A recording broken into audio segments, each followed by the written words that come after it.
Joia. Então vamos lá. Essa passagem ela é muito profunda. Aí nós convidamos uma pessoa que não pôde vir hoje, mas ele é tão bem acompanhado que ele foi e mandou a esposa vir, né? Então era o Gustavo, estava anunciado, mas aí de última hora surgiu um compromisso e aí ele pegou e escalou a Maristé muito bem, a escalação perfeita em época de Copa, né? Então, é uma substituta à altura. E assim, é uma das passagens mais psicológicas que se pode depreender dentro do Evangelho do Cristo. Então diz assim, ó: como é que vedes um cisco no olho do vosso irmão e não conseguis ver a trave no vosso olho? Ou, como é que dizeis ao vosso irmão: deixa-me tirar um cisco do teu olho, vós que tendes no vosso uma trave? Hipócritas, tirai primeiro a trave do vosso olho, e depois vede como podereis tirar o cisco do olho do vosso irmão.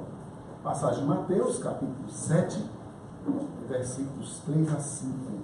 Então tem um breve comentário de Kardec, eu vou me privar de ler, para que a gente possa ter mais tempo ouvindo a nossa irmã querida Maristé, para que possa discorrer sobre as suas reflexões sobre essa passagem que é muito bacana. Tem que colocar assim, Maristé, ó, quase que um ângulo reto. E se colocar assim, que fica mais bonito, as pessoas podem não. Boa noite. Boa noite. É muita alegria estar aqui. É um prazer realmente estar aqui. E eu gostaria de iniciar essa fala, né, essa troca, saudando realmente o ponto de luz que cada um é.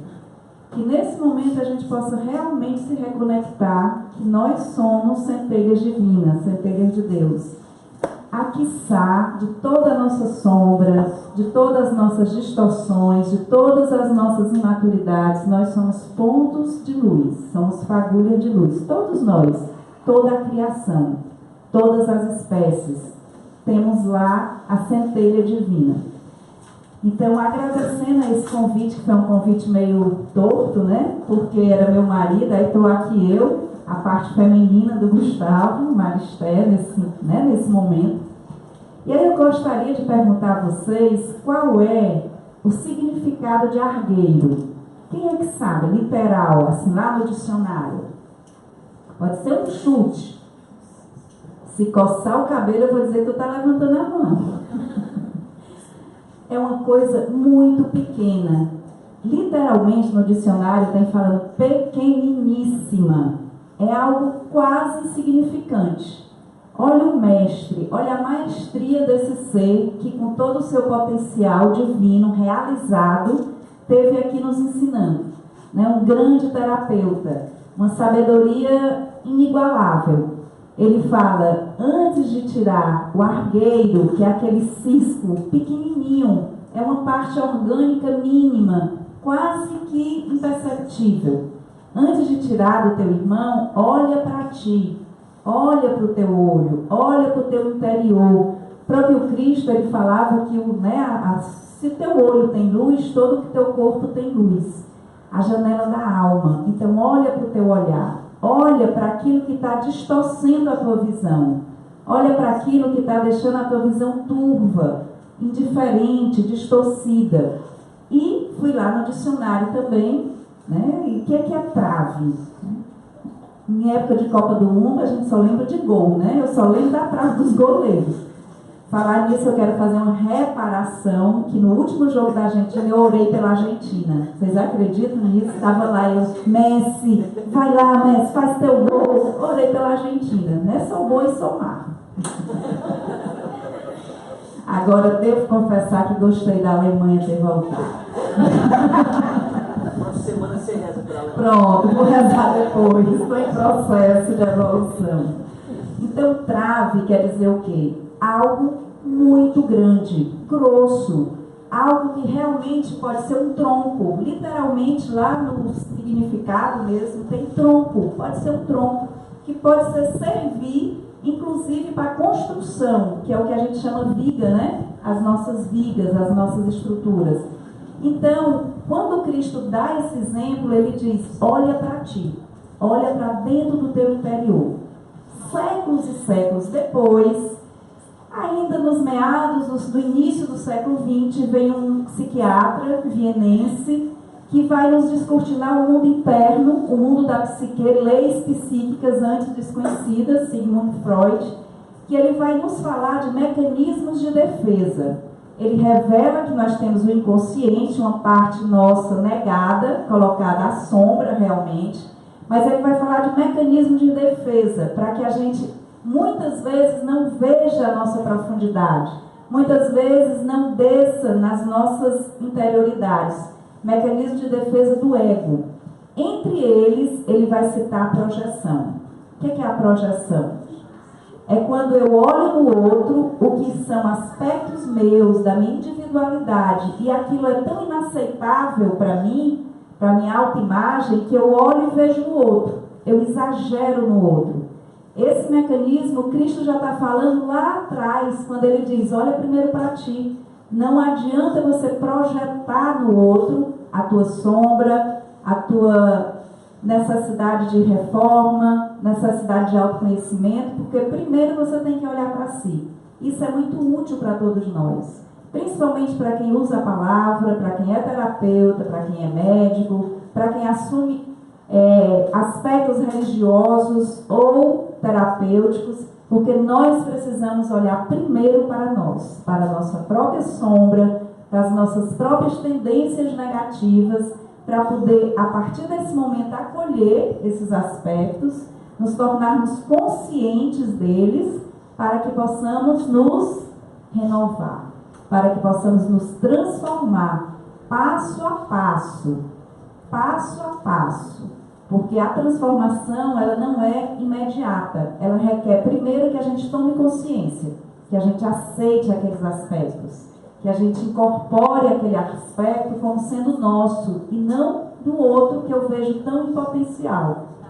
E quando eu tomo essa consciência, eu levo mais um tempo, peço ajuda do meu próprio ponto de luz, do nosso eu divino, peço ajuda aos nossos semelhantes, peço ajuda a Deus, para que eu possa mudar, para que eu realmente morra naquele aspecto do ego, para que eu possa ter um novo nível de interação, de convivência.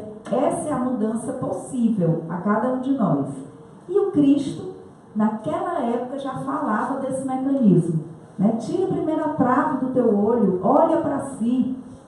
Outro mecanismo também que é muito interessante, e aí Jung, lá na frente, um pouco depois, discípulo do Freud, ainda como discípulo, ele vai falar um outro termo que é muito importante: inflação do ego.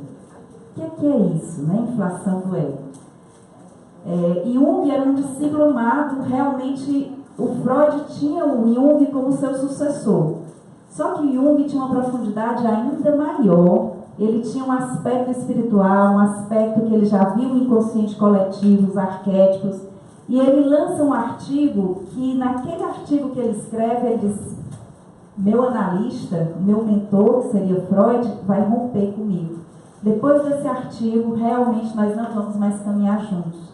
Mas eu não posso me calar diante do que eu estou descobrindo. Ele via que a libido, que são várias pulsões que o Freud já descobriu no nosso inconsciente, que tem realmente uma pulsão muito forte da nossa sexualidade, porque a nossa sexualidade não é só genital, ela é uma expressão do nosso psíquico, da nossa alma, das forças da alma. E o Jung via isso, que não era só uma expressão da sexualidade, era algo ainda mais profundo. Expressava realmente um conteúdo espiritual também. E aí ele escreve esse artigo falando da libido também, Jung, como um mecanismo, como uma expressão não só da nossa sexualidade, mas também de dimensões profundas da nossa psique, inclusive a espiritualidade. E aí realmente o temor dele se confirma. O Freud, nesse período, quando leu o artigo do amigo, do companheiro e do seu possível sucessor, ele rompe realmente. E aí Jung vai seguir a psicanálise analítica, e o Freud fica realmente com a psicanálise freudiana, como a gente chama hoje. Então, mas o compromisso com a verdade, que estava além do ego, bateu mais forte nesse missionário também, né? Que dizem, segundo o Divaldo Franco, já ouvi alguns relatos dele nesse sentido, e Jung estudou com a própria Joana de Ângeles. Fizeram cursos na espiritualidade, momentos de conhecimento, de autoconhecimento, antes de reencarnar como esse psiquiatra, né, no início do nosso século XX. Então, tudo isso vai nos levando para a espiritualidade, é uma jornada da alma. Ela também é uma jornada que inclui a nossa individualidade. Se eu não olho para esse aspecto, eu posso inflamar o meu ego, que é o termo que o Jung cravou, que é, se eu não olho para a minha sombra, se eu não olho para as minhas distorções, o que pode acontecer comigo é um engrandecimento do ego. Aquela luz enorme, aquela luz maravilhosa que vem da essência, se eu não trabalhar aqueles meus aspectos imaturos, vai inflamar o meu ego. E aí, mais um ensinamento do Cristo que é profundo. Haverá falsos cristos e falsos profetas. Ou seja, nós podemos muitas vezes sermos os próprios falsos profetas, quando a gente não mergulha na nossa individualidade, quando a gente não faz a nossa transformação moral, que o próprio Evangelho, segundo o Espiritismo, fala, reconhece-se o verdadeiro espírita pela sua transformação moral, que a gente poderia dizer pela sua própria transformação interior. Muitos de nós costumam falar reforma íntima, né? No nosso meio espírita a gente fala muito reforma íntima. Se fosse no meio psicológico, eu diria a sua análise, o seu autoconhecimento, a sua autotransformação, que é a mesma coisa. Então, é muito importante a gente estar consciente disso. A nossa espiritualidade, ela traz esse aspecto do autoconhecimento. Como é que a gente se autoconhece? Né? Assim, já tocamos um pouco nisso. Aqui o Paz e Bem é um centro muito fecundo desse chamado para o nosso interior. Precisamos fazer uma autoobservação honesta, uma autoobservação generosa, compassiva conosco, observando os nossos sentimentos, observando nossos pensamentos, nossas atitudes, não projetando em demasia nos outros a nossa sombra. Poxa, eu seria capaz dessa atitude também. Eu tive aquele pensamento, então eu me vigio. Novamente a gente volta para a psicologia do mestre, vigiai e orai, para não cair em tentações. Que tentações são essas?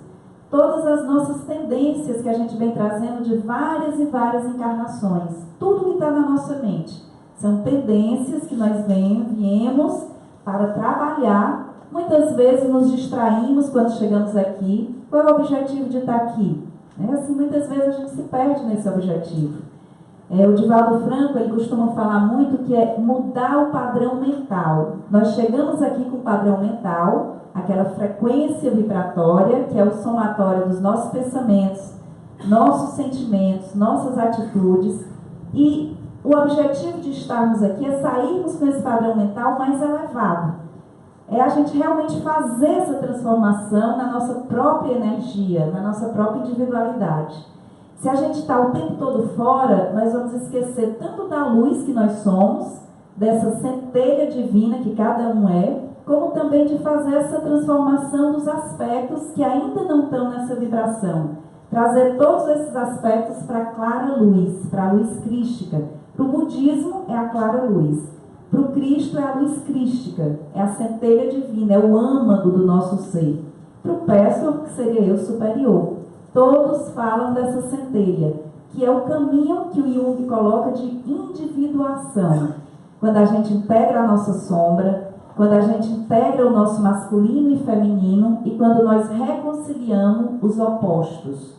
Que opostos são esses? Eu vou pegar um trechinho da música, muito bonita por sinal, que fala afastar o mal da terra, acabar com as guerras, ou é o contrário? Né? Acabar com a guerra, né? E afastar o mal da terra. Então, se a gente olha e diz acabar com as minhas guerras internas, né? Tantas guerras, eu estou duelando mentalmente o tempo inteiro com tantas pessoas, com tantos relacionamentos.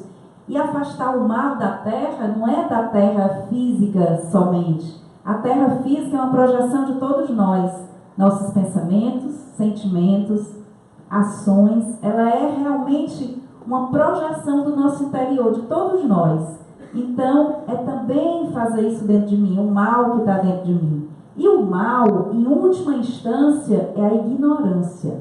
É quando nós ignoramos realmente as leis divinas, nós ignoramos realmente o propósito da encarnação, da evolução.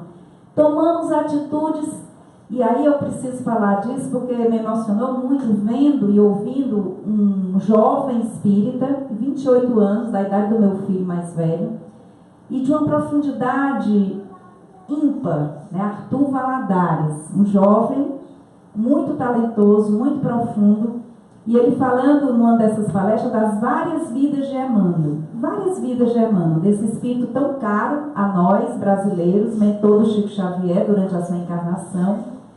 E ele fala que nessas várias vidas, muito antes de Públio Lentulus, né, lá no Senador Romano, ele teve uma encarnação no Império Egípcio, né, naquela turva de espíritos que vieram e que trouxeram muitos ensinamentos para o nosso planeta Terra, ainda primitivo, que ele era um sacerdote. No livro Semíriades, né, ele tem esse relato. E um grupo ligado a ele, inclusive Lívia também, e vários outros, até que vem a encarnação como Públio Lentulus. E nessa encarnação teve um momento muito forte, que a esposa dele já tinha vivido, que era o contato pessoal com Jesus Cristo.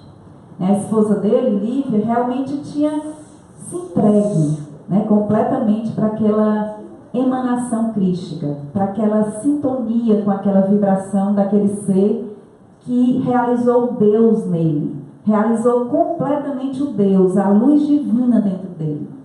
Mas Públio não. Públio era muito ligado ainda ao Senado, à civilização romana, aos costumes, aos hábitos. Ele realmente tinha ainda uma ligação muito grande com o poder transitório, terreno, apesar de ser um bom homem. E ele tem também um encontro pessoal com Jesus Cristo. No livro, há 2000 anos, está lá relatado. E nesse encontro, olho no olho, né, assim, imagina um encontro desse, né? Você encontrar aquela luz pura, manifesta. E ele tem esse encontro e ele sente o magnetismo do Cristo. Ele sente aquela pujança daquela energia. E o Cristo olha para ele e diz: tu tem nesse instante oportunidade de entrar para a glória e para a graça de Deus. Esse instante está aberto para você. E ele olha, sente aquele impacto, pensa com o seu ego, claro, em toda a sua vida já formada, toda a sua tradição, em todos os seus, toda a conveniência mesmo, seu status quo, e ele, naquele momento, ele vacila realmente. Não vacila no sentido de reconhecê-lo, mas ele vacila na entrega total àquele Cristo, àquela energia crística. E o Cristo olha para ele e compreende, sente o psiquismo dele, como ele sente o nosso, e ele diz: tu terás outra oportunidade, talvez em séculos, mas tu terás uma outra oportunidade de vivenciar essa profunda entrega a esse amor e a essa glória infinitas. Naquele momento ele ainda não estava pronto para trocar os poderes temporais, o poder transitório da Terra, as identificações egóicas por aquela luz pura. Ainda não estava pronto. E passaram-se 50 anos depois, passaram-se outras encarnações, às vezes até como missionário, às vezes até como padre dentro da Igreja Católica, até que veio a encarnação muito importante para aquele espírito que é como nós mesmos, criado simples e ignorante para evoluir para a glória de Deus, como o próprio Cristo vem nos chamar a todos. Ele vem chamar todos nós para essa glória. Muitas vezes nós estamos muito apegados ainda aos nossos egos pessoais, às nossas tarefas, nosso status quo. E é difícil mesmo, é desafiador dar esse sim total, essa entrega total. E quando ele vem como Padre Manuel da Nóbrega, para as terras brasileiras primitivíssimas, vai ter como os indígenas como seus companheiros, e naquela encarnação como Padre Manuel da Nóbrega, ele sente realmente a doação do amor, a entrega total ao amor. E é tanto que ele muitas vezes relatava, como Padre Manuel da Nóbrega, que ele deixou a civilização, que era o antigo apego dele, a civilização europeia, era outra coisa para vir para o Brasil no ano 1500, para descobrir todas aquelas matas selvagens. Não tinha nada de civilização, não tinha nada de teatros, de academias, de universidades. Ele veio desse meio, mas ele larga essa civilização para servir ao Cristo como jesuíta.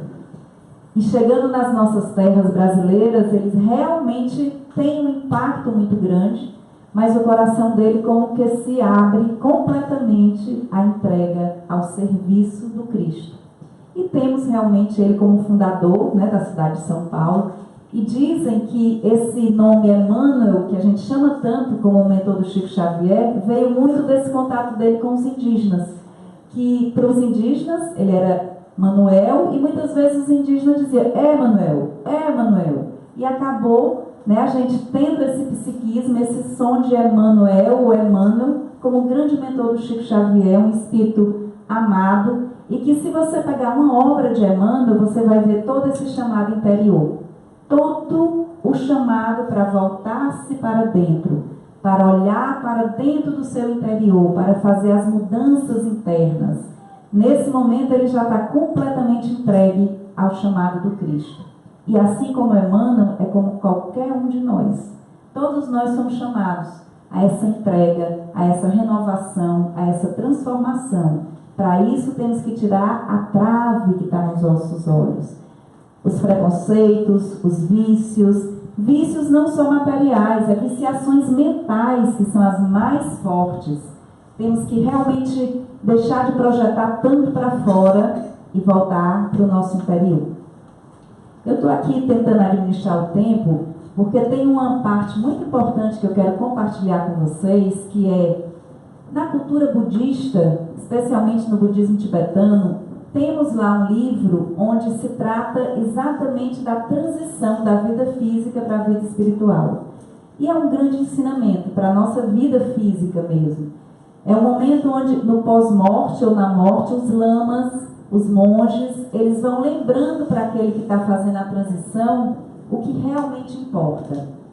E aí eu tentei ver qual o link dessa fala, né, do bardo Todol dos tibetanos, que é o pós-morte, para essa fala do Cristo. Vamos tirar a trave do nosso olho, antes de tirar o cisquinho, aquela coisa pequenina que tem no olho do nosso irmão.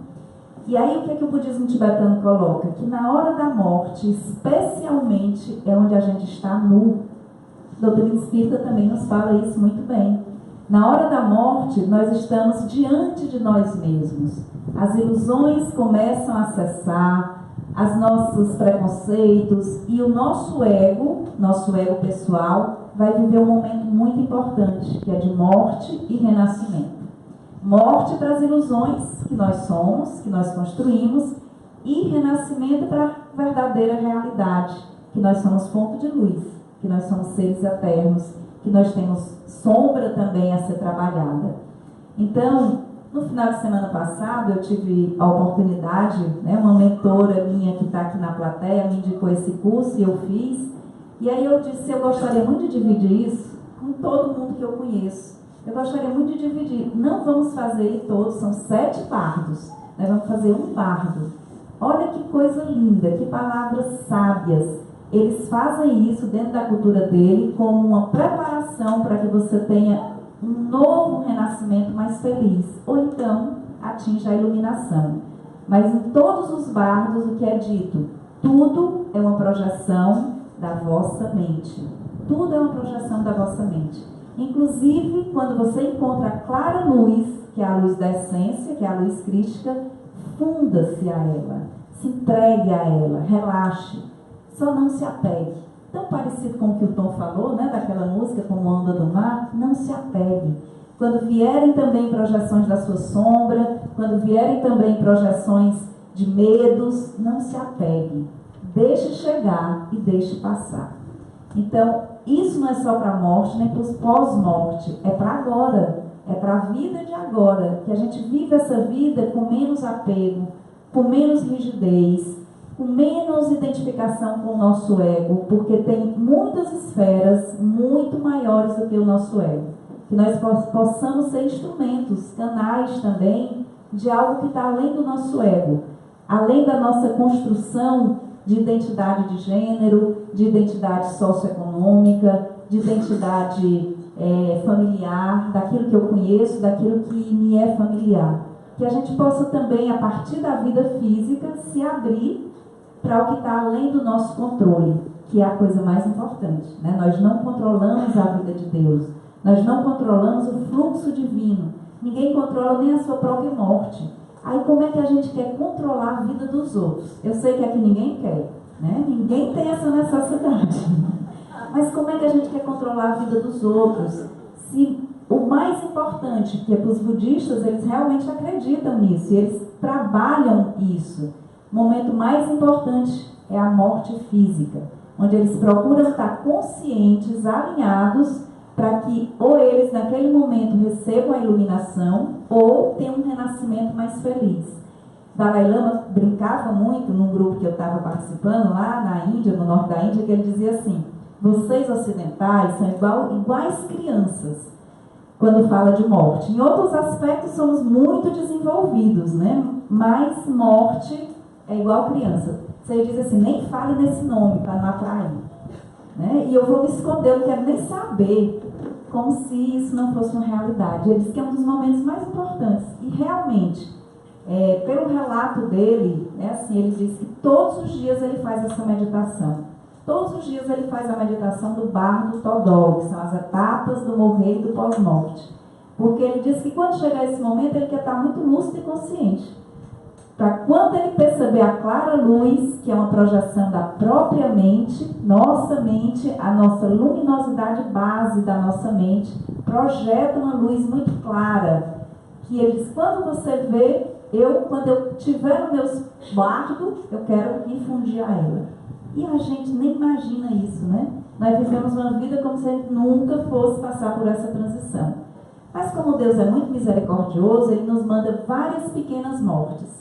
Tem eventos na nossa vida que ultrapassam o controle do nosso ego.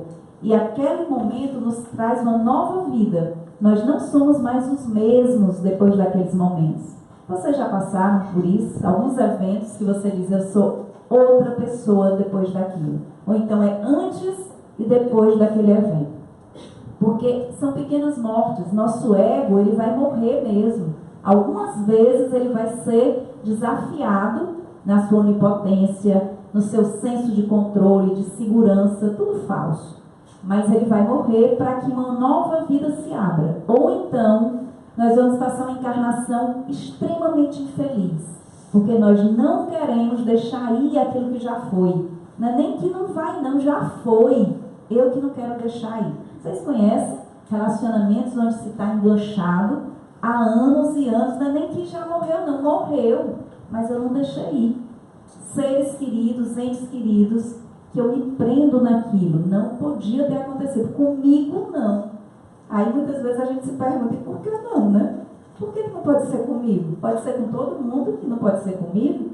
Então, nesses momentos, o nosso ego, ele é desafiado. Ele realmente é desafiado para se expandir, além das suas fronteiras rígidas de existência.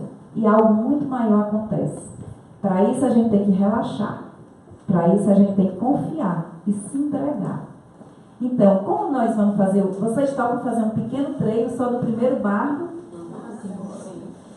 Então, nós vamos fazer o seguinte, a instrução vai ser assim, você só vai procurar um lugar na sua própria cadeira que você se sinta realmente confortável, realmente bem, onde você possa apoiar assim as suas costas, os seus pés, e você possa confiar que pode fechar os olhos. E nesse momento, você vai só observar a sua respiração. E nessa respiração, você vai procurar relaxar. Você vai dizer para você mesmo, para você mesma, relaxe. Relaxe. Relaxar é simplesmente soltar, não prender. Você imagina que você está relaxando o couro cabeludo. Você imagina que está relaxando a musculatura da face, garganta, peito, relaxando os ombros, os braços. Lembra? Relaxar é soltar, deixar ir, não tensionar.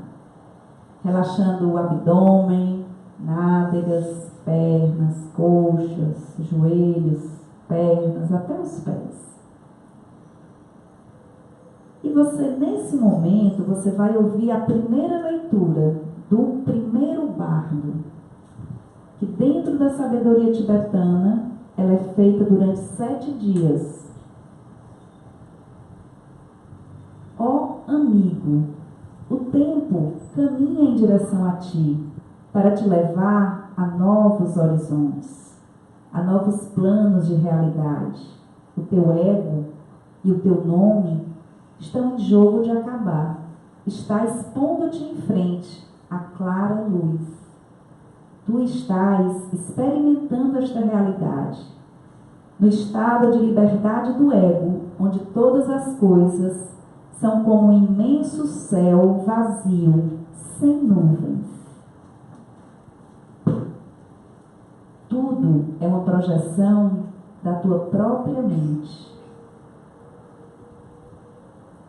Vivenciar a morte do ego, morte e renascimento do ego. O teu intelecto, nu e limpo, é como um espaço vazio.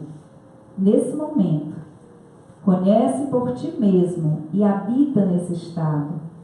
Relaxa, se entrega. O que é chamado morte do ego está vindo a ti. Inspira, toma uma respiração mais profunda, solta. Continuando, recorda, amigo, esta é a hora da morte e do renascimento.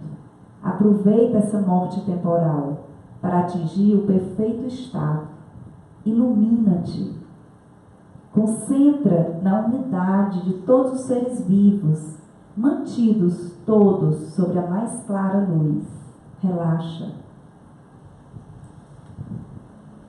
Deixa-te guiar através das visões dessa experiência. Se tu te sentes confuso, invoca a misericórdia, invoca a memória dos teus amigos, dos teus ancestrais, dos teus mestres. Trata de alcançar e conservar a experiência da clara luz. Inspira, toma consciência do teu corpo físico. Ao que parece, ninguém desencarnou ainda, mas traz essa consciência de que nós somos luzes, somos pontos de luz, e tudo é expressão da nossa própria mente.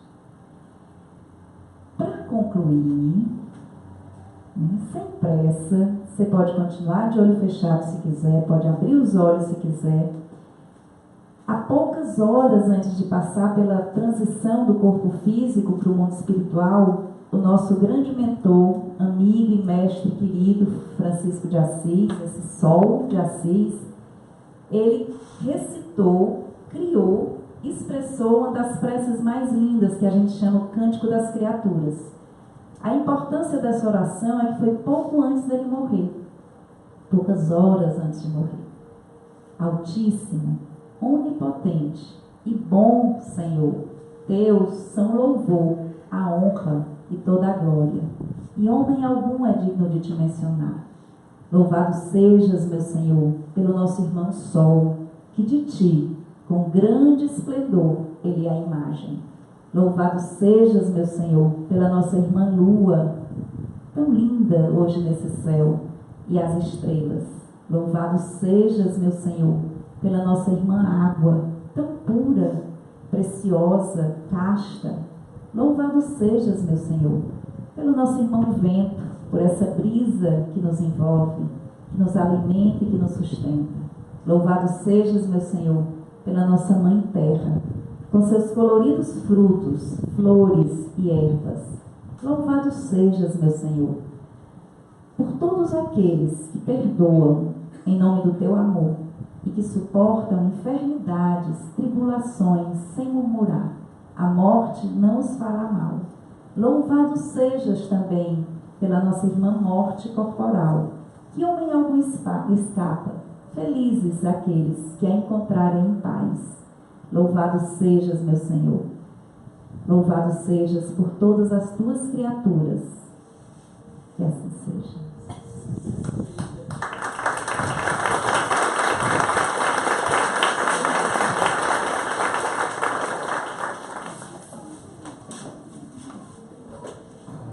Depois dessas reflexões, a nossa irmã Maristé, temos tempo aí para umas 2 perguntas. Alguém quer fazê-las? Basta levantar o braço. Dentro do tema, fora do tema. Não? Opa, pois não, Otávio. Mas os argueiros, né, apesar de minúsculos, né, eles nos causam, às vezes, um incômodo gigantesco. Os argueiros no outro. No outro. E? Não, no outro também. Sim. No outro causa uma dor muito grande também. Nele também. Sim, mas os argueiros no olho do outro nos incomodam muito, né? Não, É isso? A trave no nosso olho nos incomoda. Certo. Mas as coisas, mesmo minúsculas nos olhos dos outros, também incomodam o outro também. Com certeza. E qual é essa simbologia do minúsculo? No olho do outro. Ele quer saber qual é a simbologia do argueiro, do minúsculo no olho do outro. Ele deve sofrer com isso também, né? A gente vai colocar, Olavo, nesse sentido também da interação, Otávio, né? Desculpa. Da nossa interação.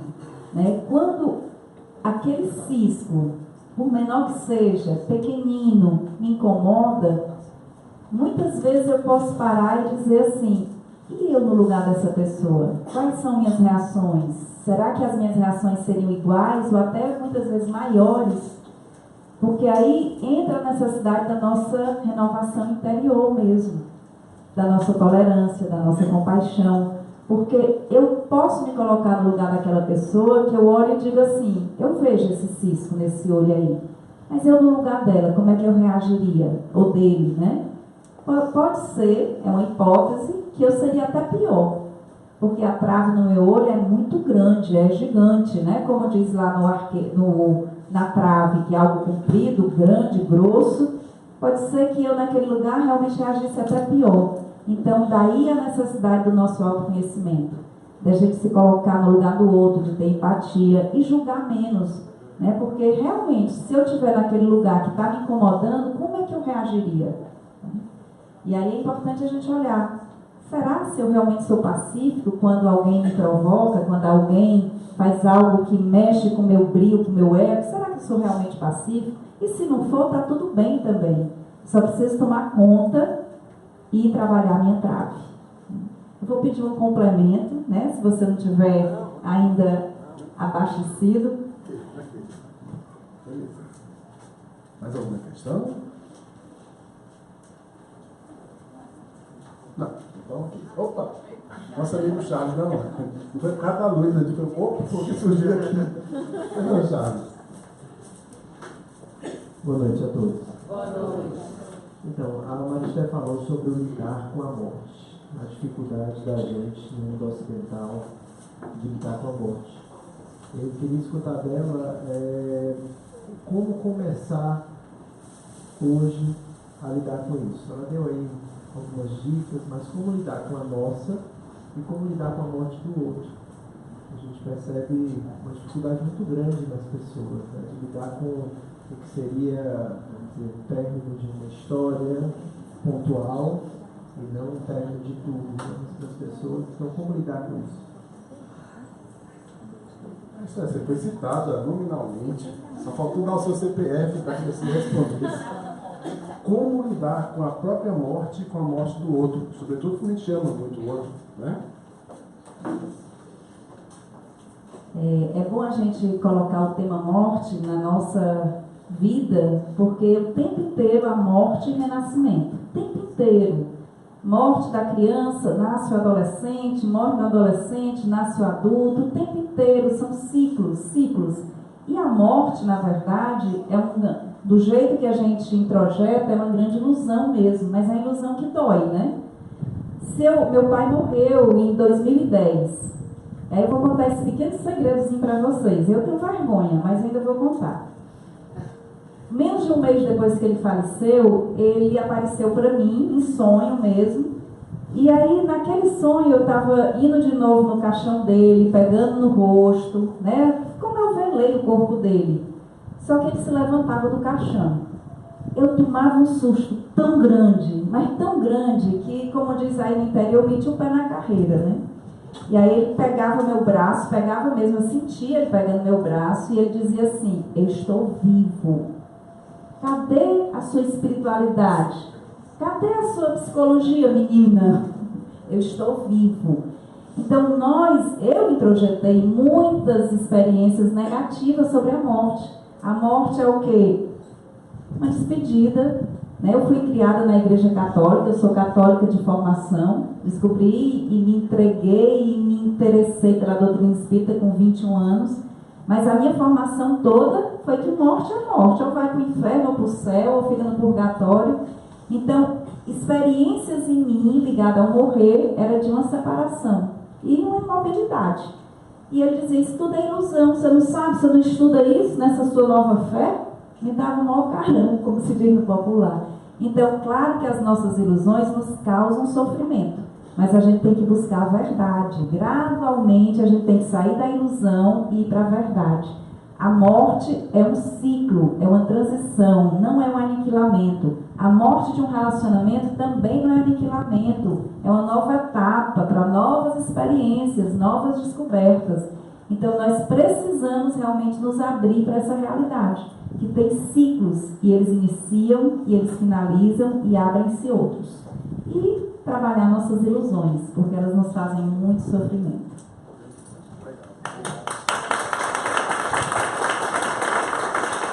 Isso é o que eu chamo de sincronia. Essa resposta agora